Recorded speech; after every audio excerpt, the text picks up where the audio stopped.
Hello friends, welcome to the new episode of my channel I Prince. তো সিকান্দার মাস এটা বলা যেতে পারে, এই মাসের শেষেই অর্থাৎ ঈদের টাইমে সিকান্দার রিলিজ করছে। তো যে কারণে একটা হাইপ তো অবশ্যই রয়েছে। সালমান খানের সিনেমা এতদিন পর আসছে, এত বড় স্কেলের সিনেমা। প্রথম গানটা যথারীতি একটা ভালো রকম হিট হয়েছে, বিরাট হিট হয়েছে আমি বলবো না, তবে অনেকদিন পর সালমান খানের সিনেমার গান মোটামুটি লোকে অ্যাকসেপ্ট করেছে, মাঝে মাঝে শুনতে পাওয়া যাচ্ছে। বিরাট হিট হয়েছে আমি কথাটা বলবো না, তবে আমার ব্যক্তিগতভাবে গানটা ভালো লেগেছে। আমি এখনও বলছি আমার খুব খারাপ যে গানটা লেগেছে, একদম খিল্লি করার মতো, রোস্ট করার মতো আমার মনে হয়নি। কেন কী রিজন সবটা বলেছিলাম, সেটা নিয়ে কথা বলেছিলাম। কিন্তু এইবার যে গানটা আসছে, এই গানটা আমার মনে হচ্ছে সিনেমার হাইপ কিন্তু মারাত্মক লেভেলে বাড়াতে চলেছে। তার কারণ সামনেই হচ্ছে হোলি, 14 তারিখ হোলি এবং আজকে মূলত 10 তারিখ। তো হাতে আর মাত্র রয়েছে 3 থেকে 4 দিন, তারপরেই হোলি চলে আসছে এক কথায় বলতে গেলে। তো সেরকম টাইমে বহুদিন হলো বলিউডে পারফেক্ট বড় হিট হোলি সং কিন্তু আসেনি, সেই last Jai Jai Shivshankar from War movie. আর তার আগে বলা যেতে পারে ইয়ে জওয়ানি হে দিওয়ানি থেকে বলম পিচকারি গানটা, যেগুলো প্রপার হোলি সং হিসেবে সুপার ডুপার হিট হয়েছিল, হোলিতে প্রচুরভাবে আমরা শুনতে পেয়েছিলাম। তো সালমান খানের বহুদিন সিনেমাতে এই ধরনের হোলি সং খুব একটা দেখা যায়নি এবং সেগুলো বড় লেভেলের হিটও হয়নি। তো এইবার কিন্তু সিকান্দারে আমরা জানি প্রীতম মিউজিক ডাইরেক্টর হিসেবে রয়েছে এবং প্রীতম মানে বলা যেতে পারে অনেকটাই পুরনো স্টাইলে নিজের সেই যে ভাইবসটা ছিল সেটাকে ফিরিয়ে আনার চেষ্টা করছে। আর একটা ব্যাপার লক্ষ্য করলাম, এই যে গানটা আজ একটু আগে জাস্ট টিজার এসছে, তো খুবই বড় স্কেলে কিন্তু গানটা শ্যুট করা হয়েছে। কেমন কী স্কেল সেটা তো কালকে গানটা এলে বুঝতে পারবো, বা গানটা কেমন কালকে বুঝতে পারবো।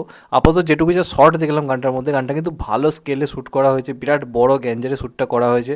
এবং তার সঙ্গে সঙ্গে যে র্যাপটা বাজছে, যেখানে আমরা দেখতে পাচ্ছি বেশ কিছুজন আর কি পুরো রং টং মেখে সেজে বসে রয়েছে এবং বসে একটা র্যাপ করছে, সেটা কিন্তু বেশ ইন্টারেস্টিং লাগছে। এবং তার সঙ্গে সঙ্গে সালমান খান পা ফেলতে ফেলতে আসছে, রঙের এরকম পুরো আবির উঠছে মাঝখান থেকে। তো ব্যাপারটা কিন্তু দেখতে ভালো লাগছে, ব্যাপারটা অনেকদিন পর দেখতে ভালো লাগছে। এবং এই গানটা সিনেমা হলে কিন্তু মানে সিঙ্গেল স্ক্রিন কাম্পিয়ে দেওয়ার পক্ষে যথেষ্ট একটা গান হতে পারে।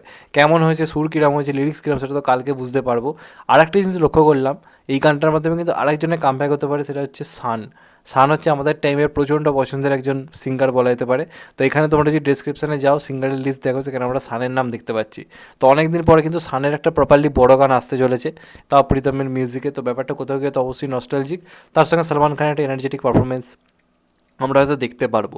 তো গানটার যেটুকু যা ভাইবস পেলাম টিজারের মধ্যে, ভাই কিন্তু গুজবাম্পস দিচ্ছে। এবার কেমন কি গানটা সেটা কালকে এলে বোঝা যাবে। তো ওভারঅল আমার বেশ ভালো লাগছে। এবং এই গানটাতেও শুধু সালমান খানকে নিয়ে গানটা হবে কিনা, যেমনটা এই গানটা ছিল, ওই যে সেলফি লেলের গানটা যেমন ছিল বজরঙ্গি ভাইজানে, শুধু সালমান খান ছিল, কোনো নায়িকা ছিল না। তো এই গানটা সেরম গান হয় কিনা, নাকি এখানে আমরা রশ্মিকাকে দেখতে পাই, সেটা একটা প্রশ্নচিহ্ন অবশ্যই থাকবে। তবে যদিও টিজারের মধ্যে রশ্মিকাকে দেখানো হয়নি, শুধু সালমান খানের উপর ফোকাস করা হয়েছে। এবং আমার মনে হয় এই সিনেমা এন্ট্রি হিসেবে সালমান খানের পুরো একটা সোলো গান রাখতে হবে, শুধু সালমান খান সেই গানটায় থাকবে, তাহলে কিন্তু ব্যাপারটা জমে যাবে।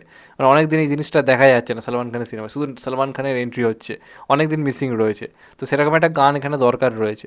তো আমার মোটামুটি টিজারটা ভালোই লেগেছে। গানটার নাম হচ্ছে বম বম ভোলে।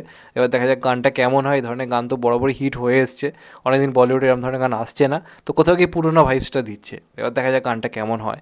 তোমাদের কেমন লেগেছে কমেন্ট করে অবশ্যই জানিও। টিজারটা কালকে গানটা রিলিজ করছে, আশা করবো এরকম দুপুরের টাইম অথবা বিকেল করেই হয়তো আসবে। তো দেখা যাক কখন আসে। তো এটাই ছিল বলার। চ্যানেলটা নতুন হলে চ্যানেলটা সাবস্ক্রাইব করে দিও and get the bell icon. ভালো থেকো সবাই, টেক কেয়ার, নমস্কার। আবার দেখা হবে। এখন তো বাই, সবাই ভালো থেকো, সুস্থ থেকো, টেক কেয়ার, আবার দেখা হবে। নমস্কার, টেক কেয়ার।